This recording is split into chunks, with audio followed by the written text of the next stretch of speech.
네, 안녕하십니까. 주님의 은혜교회 강성환 목사입니다. 우리가 함께 복음의 견고한 그리스도인이라는 이 복음을 삶에 적용하는 양육교제로 세 번째 시간을 맞이했습니다. 네, 어떠셨습니까? 1과 2과 이제 오직 유일한 복음, 복음의 두 기둥을 의지하라, 우리가 함께 공부했습니다. 여러분 삶에 도움이 되셨기를 소망하고요. 저의 경험으로 오직 유일한 복음과 복음의 두 기둥을 의지하라를 많은 그리스도인들이 소홀하게 가볍게 여기는 것을 볼 수 있었습니다. 정말로 우리 성도들의 삶에 유일한 복음은 매일 붙잡아야 되는 것이고요. 또 복음의 선물로 주신 두 기둥은 일상의 순간순간마다 성도들에게 정말로 신뢰하고 의지해야 하는 것입니다.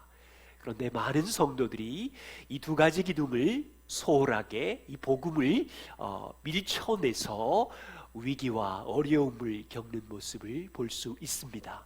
우리 이 공부를 해가는 동안 여러분 삶에 이 유일한 복음이 여러분의 힘이기를 소망합니다. 그래서 책으로 복음을 설명하는 것을 여러분께서 일상의 삶에서 자주 기억해 주시기를 부탁드리겠습니다. 자녀들에게, 또 배우자에게, 친구에게 책을 들고 복음을 명쾌하게 죄사함의 복음과 의의 복음을 설명하실 수 있다면 여러분 삶에 큰 도움이 되리라 확신합니다. 2과에서 복음의 두 기둥을 의지하라, 뭔지 아시겠지요? 그리스도의 의의 기둥, 선물로 주신 기둥이고요. 또 성령이 동행하시는 능력의 기둥을 의지하는 것입니다. 이것은요, 성도가 한 번 붙잡아야 되는 것이 아니고 매일 붙잡아야 되는 세계관이다. 매일 인생이 성도가 인생을 보는 방식, 눈이다라는 말씀을 드렸습니다. 날마다 우리는 평생 죄인인 것을 확인하게 되겠지만, 날마다 우리는 하나님의 그 용납과 사랑을 받잖아요. 그 이유는 그리스도의 의의 기둥을 붙들고 있음을 믿음으로 붙잡을 때 우리가 하나님의 용납과 사랑 안에 있습니다. 가정에서, 우리가 직장에서, 가정에서 100% 힘을 다하지만 우리는 우리 힘으로는 무엇도 변화시킬 수 없다는 사실을 알기 때문에 자녀 양육하는 동안, 세상이 그리스도인으로 사는 동안 성령 하나님의 능력을 의지하면서 걸어가는 것입니다. 양심의 법정, 하늘의 법정 기억하시나요? 현실 속에서는 저와 우리 모두 다 죄인이기에 양심 속에 고소하는 마음의 소리를 듣습니다. 그러나 하나님의 법정에서는 그리스도를 통하여 이루신 그 복음으로 인하여 우리는 죄사함을 받은 자녀이며 의롭게 된 자녀입니다. 이 하늘의 법정을 믿음으로 붙잡고 일상의 삶에서 살아가는 것입니다. 이 두 기둥을 의지하는 것이 저와 이 공부를 하는 모든 성도님들의 삶의 기쁨이기를 소망합니다. 이제 3과 들어가 보겠습니다. 복음으로 세 가지 적을 이기라입니다. 60페이지 생각하기 한번 보시죠. 우리가 사는 인생의 현실은 좋은 날과 나쁜 날의 반복입니다. 저의 인생을 살펴보면요, 사랑하는 여인과 결혼한 좋은 날이 있었습니다. 그러나 결혼 속에 남자인 저와 아내 여성의 성격 차이와 습관이 부딪히는 고통스러운 날이 있었고요, 또 유산하는 아픔의 날도 있었고요, 자녀가 태어나는, 저에겐 두 아들이 있는데 두 아들이 태어날 때마다 기쁨의 날이 있었지만 이 두 아이를 양육하는 동안 고통스러운 아픔과 폭풍 치는 또 나쁜 날들이 우리 인생에는 있습니다. 그리스도인의 인생도 이 좋은 날과 나쁜 날의 반복입니다. 어떤 날은 하나님의 함께 하심을 강하게 경험하는 기쁜 날이 있지만, 인생의 무거운 골짜기를 지나면요, 마음의 상처와 고통으로 인해서 하나님의 선하심을 의심하는 절망의 날도 있습니다.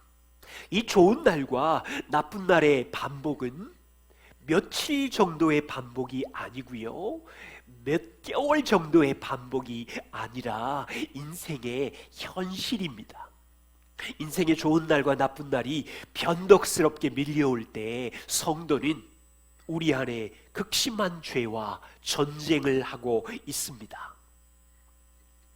그렇지만 우리는 인생의 이 변화무쌍한 날들 속에서 변하지 않는 복음이 있음을 기억해야 하는 성도입니다. 여러분, 우리 인생의 가장 나쁜 날, 수치스럽고 망가진 날일수록 죄책감의 노예가 되지 않고 나를 의롭다고 하시는 하나님의 은혜의 복음은 변함이 없다는 사실을 아십니까? 우리 인생의 가장 좋은 날, 훌륭한 선행과 순종으로 가득한 행복한 날일지라도 자신이 행한 의를 자랑하지 않고 하나님 안에서 온전한 만족과 기쁨을 누리고 있습니까? 오늘 이 공부는 우리 인생에 찾아오는 이 세 가지 무서운 적들, 손님과도 같은데, 이 적들을 복음으로 싸워 이겨내는 원리를 배우는 시간입니다. 주제 나누기입니다. 여러분 인생에 찾아오는 날마다의 적은 무엇입니까? 우리 10대 자녀들의 까칠한 불순종, 가시돋친 말, 그것이 부모인 우리를 공격하는 적입니까? 나와 너무도 다른 배우자가 나를 향하여 공격하는 그것이 우리의 적입니까? 아니면 이웃이나 교회 지체들이 우리를 향한 오해와 비난, 또는 갑자기 찾아온 질병의 고통이 우리를 공격하는 적입니까? 물론 그렇습니다. 인생에는 이와 같은 종류가 다른 폭풍우와 골짜기가 누구에게나 있습니다. 그런데요, 이 골짜기 속에 숨어있는 세 가지 적들이 매일 성도를 공격하고 있고 고통스럽게 여기고 있고, 그리고 우리의 성도의 기쁨을 빼앗아가는 세 가지 적이 있습니다. 그것이 율법주의, 죄책감, 자기 느낌과 감정이라는 주관주의의 공격입니다. 저와 우리가 살아가는 가정, 결혼, 직장, 교회 생활 속에요, 이 세 가지 적의 손님은 우리의 말과 행동, 생각에 침투해서 매일마다 끈질기게 공격합니다. 복음을 경험한 성도 여러분, 일상의 삶에 찾아오는 이 적의 정체를 바르게 알아야 하고요, 우리가 함께 배울 것은 세 가지입니다. 날마다 찾아오는 율법주의의 정체는 무엇인지, 어떻게 깨트려야 할 것인지를 살펴보겠습니다. 날마다 찾아오는 죄책감, 이 정체는 무엇이며 복음으로 어떻게 이겨낼 수 있을지 우리는 알아야 합니다. 아침부터 밤까지 일생 동안 날마다 찾아오는 자기 느낌과 감정의 정체가 무엇이며 성도로서 어떻게 이길 것인지를 우리는 이해하고 일상의 삶에 적용해야 합니다. 자, 세 가지 구체적으로 확인해 보지요. 첫 번째입니다. 날마다 찾아오는 율법주의를 깨트리는 것입니다. 율법주의가 무엇입니까? 율법을 지키는 것으로, 내가 행하는 것으로 하나님께 받아들여진다는 생각입니다. 율법주의는 나의 행위와 순종으로 하나님께 더 사랑받고 더 인정받고 더 복을 받고자 하는 마음입니다. 여러분, 율법주의의 문제가 뭔지 정확히 이해하셔야 합니다.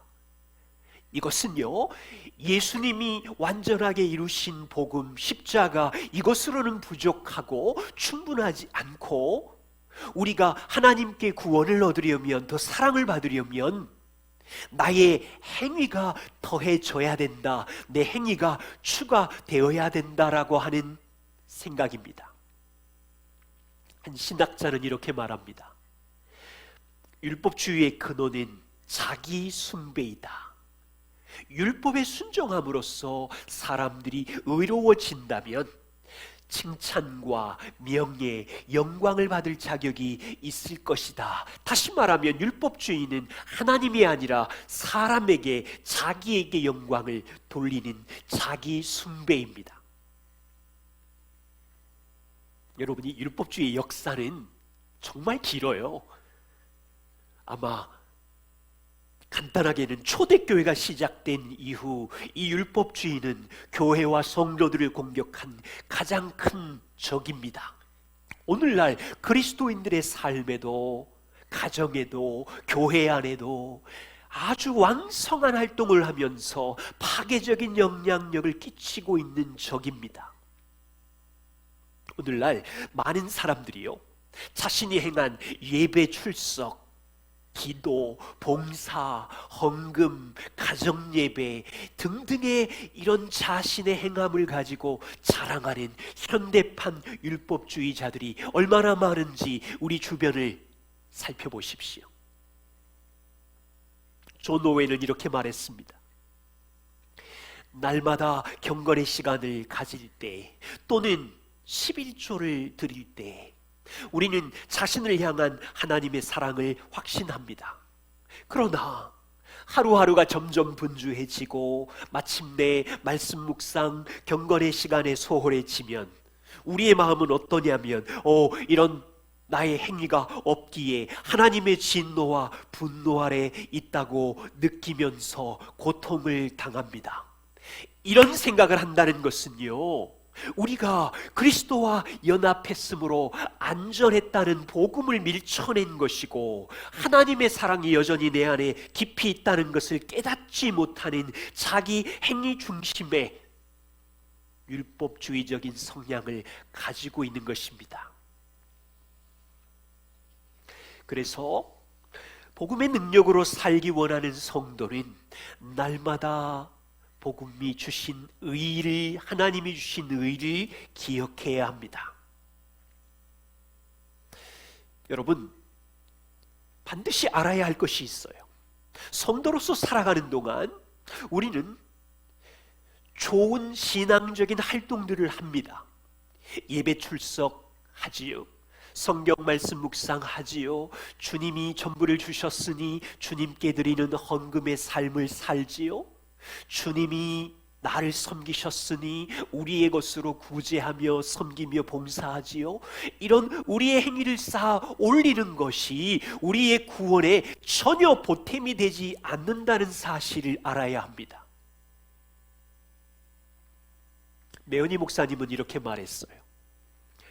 좋은 신앙의 활동 중에서 그 어느 것도 우리를 의롭다 하시는 복음에 전혀 보탬이 되지 않습니다.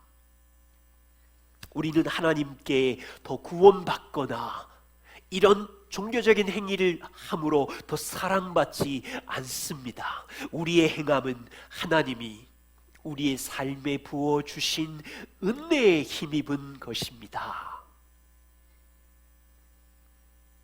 한 가지 정리할 것이 있습니다.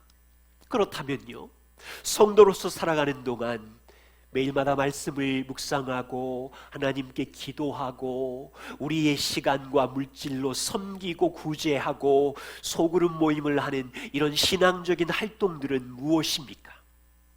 이것은요, 은혜의 수단들입니다. 은혜의 도구들입니다.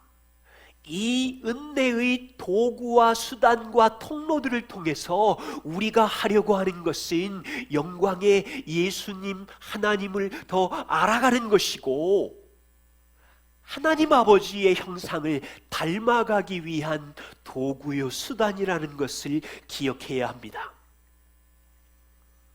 우리에게 구원해 주신 은혜에 감사해서 여러분, 이 신앙의 도구와 수단들을 행함으로 하나님께도 복을 얻고 더 사랑받으려고 이미 우리는 하늘의 신령한 복을 다 받았습니다. 성경을 10독, 100독을 한다고, 새벽기도 20년, 30년 개근을 한다고 더 사랑받고 더 복을 더 받는 것이 아닙니다. 이미 복음으로 우리는 하늘의 모든 신령한 복을 다 받았습니다. 그래서요, 율법주의자로 기울어지지 않으려면 이 신앙의 수단들, 은혜의 통로들을 가지고 자랑하시면 안 됩니다. 나는 다른 성도보다 더 잘 믿는 사람이야 우월감을 가지면서 그렇게 못하는 사람들을 향하여 비난하거나 정죄하신다면 율법주의자의 냄새를 풍기시는 것입니다. 하나님을 알아가고 그리스도의 은혜를 더 알아가는 수단으로 사용하시면서 주님을 닮아가는 도구로 쓰셔야 합니다. 초대교회 때부터요, 이 율법주의의 공격은 계속되고 있고 저와 우리의 삶 속에서도 율법주의자의 유혹이 있음을 기억하시고 매일 조심하시고 자기의 행위와 공로를 쌓아 올려서 자랑하려고 하는 것을 던지시고 그리스도의 의를 의지하면서 주님을 닮아가는 일에 이 도구들을 사용해 주십시오.